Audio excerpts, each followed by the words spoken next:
الحمدللہ وحدہ لا شریک لہ والصلاۃ والسلام علی من لا نبی بعدہ۔ عقیدہ عصمت انبیاء علیہم السلام کا بیان کیا جا رہا تھا۔ عصمت انبیاء علیہم السلام کا سبق چل رہا تھا۔ نبی معصوم ہوتا ہے، صحابی محفوظ ہوتا ہے اور مجتہد مأجور ہوتا ہے۔ نبی معصوم ہے، اس کا معنی یہ بیان کیا گیا کہ چھوٹے اور بڑے ہر قسم کے گناہ سے اللہ تعالیٰ نبی کو بچاتا ہے۔ پیغمبر سے اللہ تعالیٰ گناہ ہونے ہی نہیں دیتے۔ لنصرف عنہ السوء، اللہ تعالیٰ نبی سے گناہ کو دور رکھتے ہیں، گناہ کو پیغمبر کے قریب آنے ہی نہیں دیتے۔ یہ ہمارا عقیدہ اور نظریہ ہے۔ کل پیغمبر کی ذات کو سمجھایا، نبی کسے کہتے ہیں۔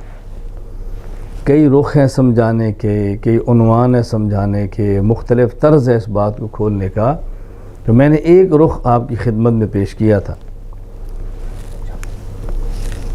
آج ہم آپ کی خدمت میں اس پہ دلائل پیش کریں گے کہ نبی معصوم ہے تو اس پر ہمارے دلائل کیا ہیں۔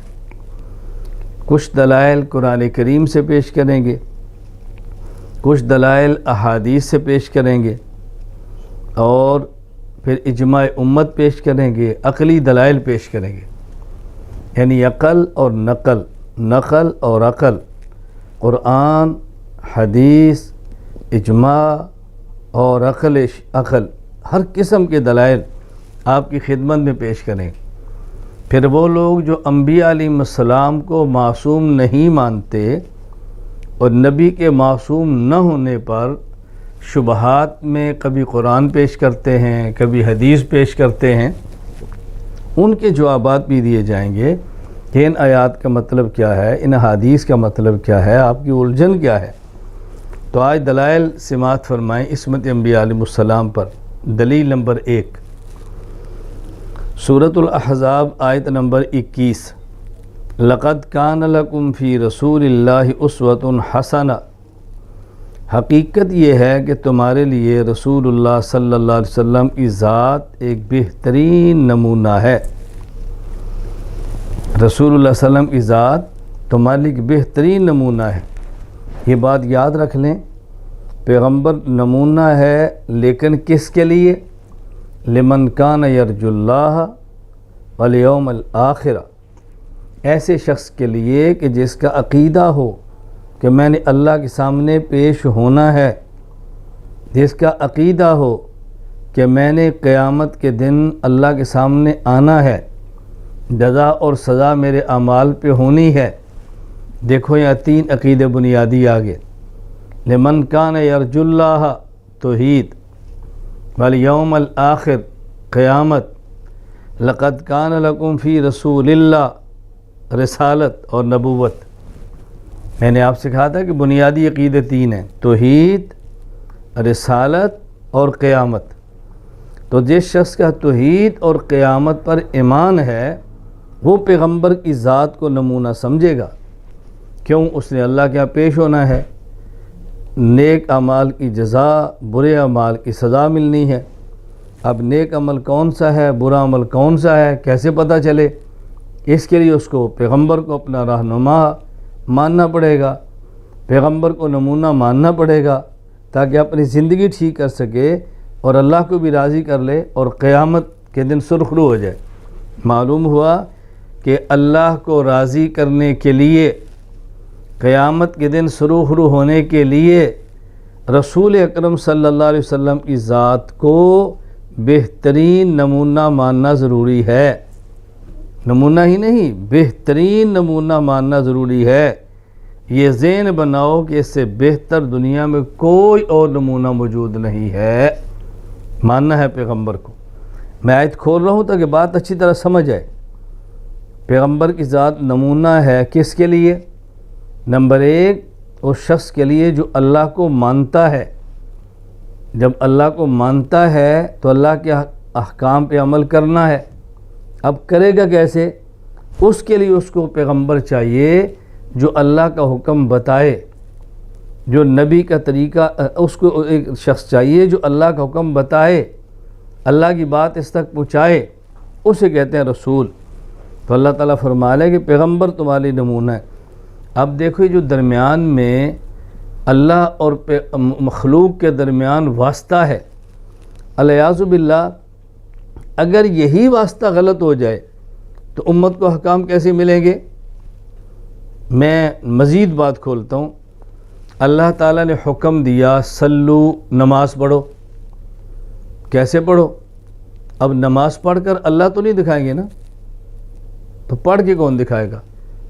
جس نے پڑھ کے دکھانا ہے اس کی نماز ہی ٹھیک نہیں، تو پھر نماز کہاں سے ملے گی؟ اللہ فرماتے ہیں حج کرو۔ حج کیسے کریں؟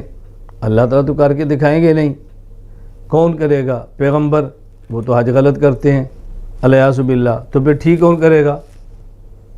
میں بتا رہا ہوں کہ اس کا مطلب کیا ہے کہ پیغمبر بہترین نمونہ ہے اور پیغمبر سے گناہ نہیں ہوتا۔ میں بارہا کہہ رہا ہوں، اللہ تعالیٰ نے حکم دینا ہے نماز پڑھو، روزہ رکھو، حج کرو، میرے حکموں پہ عمل کرو۔ اللہ کیسے کریں؟ اللہ تو کر کے نہیں دکھائیں گے نا۔ فرمایا یہ میرا نبی ہے، یہ تمہیں کر کے دکھائے گا۔ ہم کہتے نہیں وہ نبی ہی غلط کرتا ہے، تو پھر دکھائے گا کون؟ کیسے اللہ کے حکم پر عمل کریں گے؟ آپ سمجھو نا۔ اس لیے ضروری ہے کہ جو بندہ اللہ نے اپنے احکام کو عملی صورت بنا کر بھیجا ہو، اس کا صحیح ہونا نہایت ضروری ہے۔ اگر وہی ٹھیک نہیں ہے تو اللہ کا جو حکم ہے وہ صحیح صورت میں بندے کے سامنے کیسے آئے گا؟ کتنی آرام بات ہے۔ ماں کہتی ہے بیٹی کھانا پکاؤ، کیسے؟ دیکھو جیسے میں پکا رہی ہوں، اس کا مطلب کہ ماں ٹھیک پکا رہی ہے نا، تبھی بیٹی سیکھے گی نا۔ باپ بیٹے سے کہتا ہے بیٹا دیکھو پگڑی باندھو، ابو کیسے؟ جیسے تمہارے استاد باندھ رہے ہیں، وہ استاد ہی غلط باندھتے ہیں تو بیٹا ٹھیک کیسے باندھے گا؟ استاد کی پگڑی ٹھیک ہوگی تو بیٹا ٹھیک کہے گا نا۔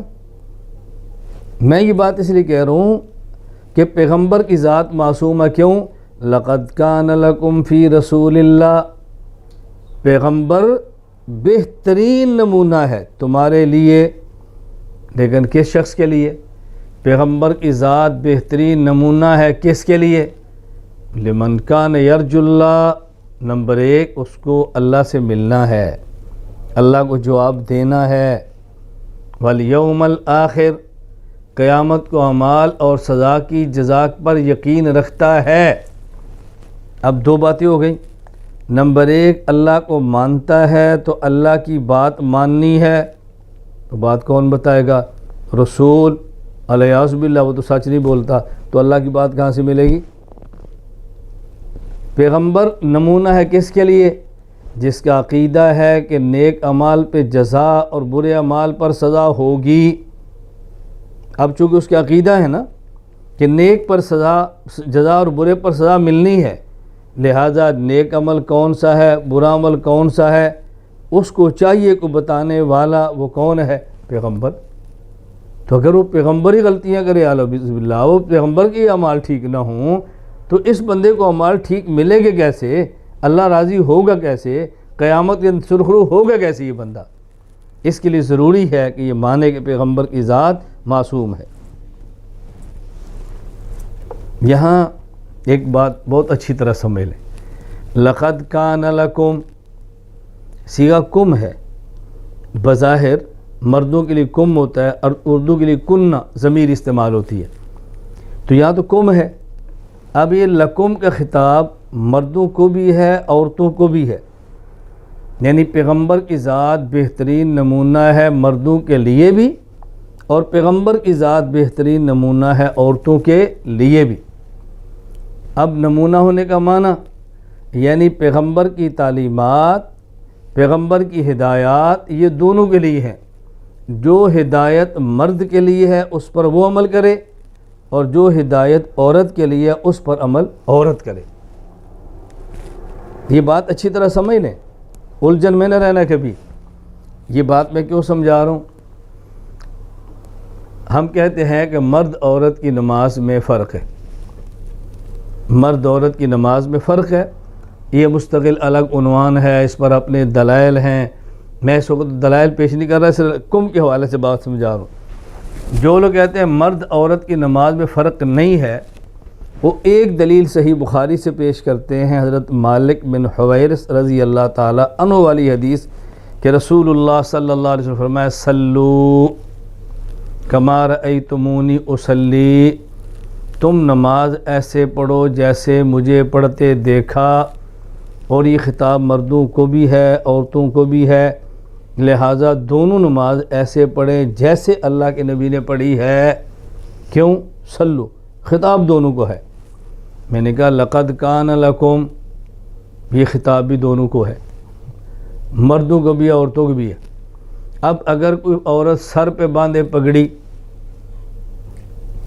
عورت سر پہ باندھے پگڑی، گربان تھوڑا سا کھولے، اللہ کے نبی نے کھولا ہے۔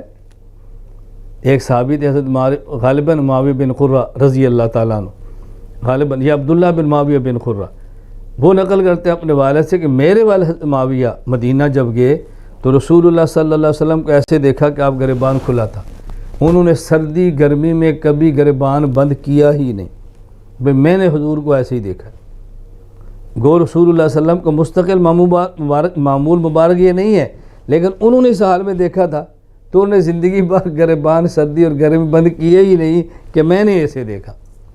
اب عورت سر پہ باندھے پگڑی، گریبان تھوڑا سا کھولے، ہاتھ میں پکڑے ڈنڈا، چونکہ عصا پکڑنا حضور کی سنت ہے، شلوار کرے ٹخنوں سے اوپر، اور پھر وہ نکلے باہر۔ آپ پوچھو کہ باجی جان یہ کیا ہو رہا ہے؟ وہ کہ جی قرآن پہ عمل ہو رہا ہے۔ بھائی قرآن پہ عمل کیوں ہے؟ قرآن کہتا ہے لقد کان لکم، یہ خطاب مردوں عورتوں دونوں کو ہے۔ اللہ کے نبی سب کے لیے نمونہ ہے، تو میں پگڑی کیوں نہ باندھوں؟ مجھے حضور سے پیار نہیں ہے؟ میں حضور کی امتی نہیں ہوں؟ میں حضور کی باندھی نہیں ہوں؟ نبی میرے لیے بھی تو نمونہ ہے نا۔ اب آپ اس کو کیا سمجھاؤ گے؟